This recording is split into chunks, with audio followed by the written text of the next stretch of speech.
Selamat pagi Amang Inang dan keluarga, sahabat Carpe Diem. Kita akan merenungkan firman Tuhan hari ini. Sebelumnya kita bernyanyi Hatami Ale Tuhaku ayat 1 dan 2.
Firman Tuhan yang tertulis untuk tanggal 7 Februari 2022 tertulis dalam Mazmur 37 ayat 7. Berdiam dirilah di hadapan Tuhan dan nantikanlah Dia.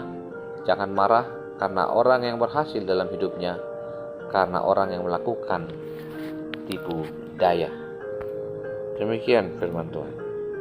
Amang Inang yang terkasih dalam Tuhan Yesus Kristus, satu kebahagiaan kita ketika kita melihat dan menjadi bagian dari orang sukses, namun bukan menjadi bagian dari orang yang iri hati.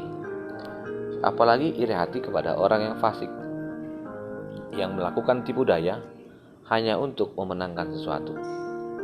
Mungkin ini menjadi bagian dari kita yang menjadi bagian dari kehidupan atau kebiasaan dari gaya hidup, hingga akhirnya kinerja atau gaya kerja seseorang tidak lagi tergantung dari apa yang memotivasinya, tapi tergantung dari apa yang dia rasa.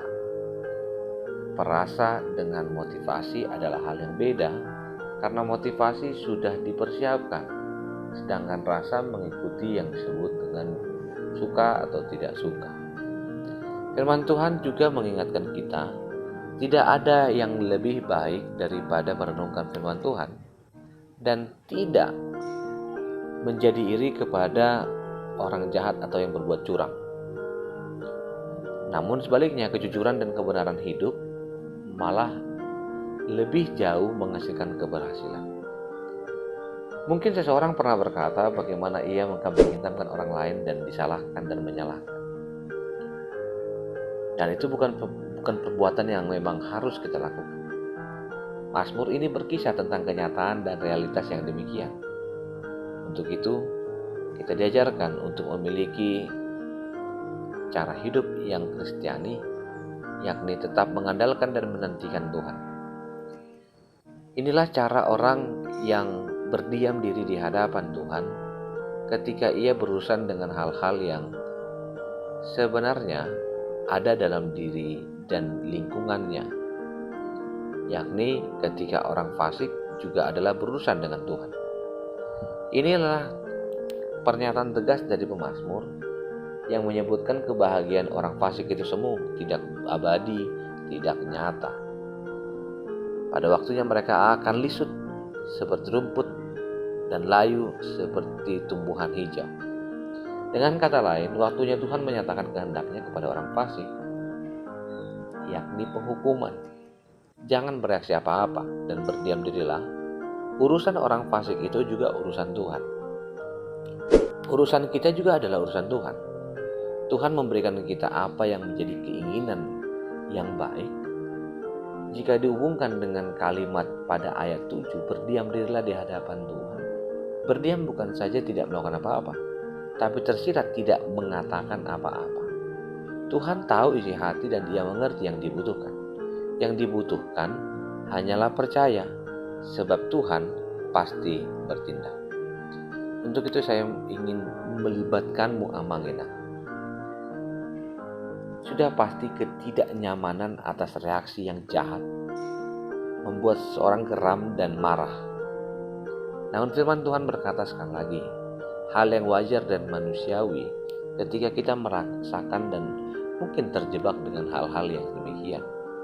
Namun pemazmur juga ingin menegaskan bahwa reaksi yang benar dan wajar secara manusiawi dan juga secara rohani, berhenti marah dan tinggalkanlah panas hati. Karena itu tidak akan mendatangkan apa-apa. Untuk itu,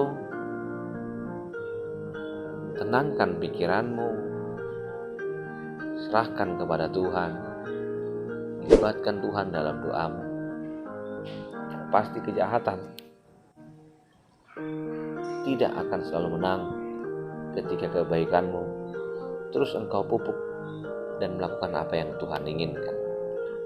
Yang Tuhan inginkan adalah engkau terlibat dalam hal yang baik dan menata hatimu, menata dirimu, dan jangan biarkan sesuatu yang jahat mempengaruhimu lebih jauh, dan libatkan Tuhan karena Ia berjanji bahwa Ia akan bertindak.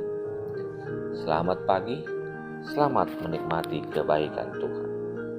Terima kasih Tuhan untuk firman-Mu hari ini. Kami diingatkan kembali untuk menata hati dan tidak terjebak dengan situasi di mana kecurangan dan orang jahat membuat kami terpengaruh. Kami tahu ini bukan hal yang mudah, tapi bersama dengan Tuhan dan Roh Tuhan, kami dimampukan untuk melakukan yang Tuhan inginkan. Kasih anugerah dari Kristus Yesus, kasih Allah Bapa, dan persekutuan dengan Roh Kudus memberkatimu dan menyertaimu senantiasa. Amin.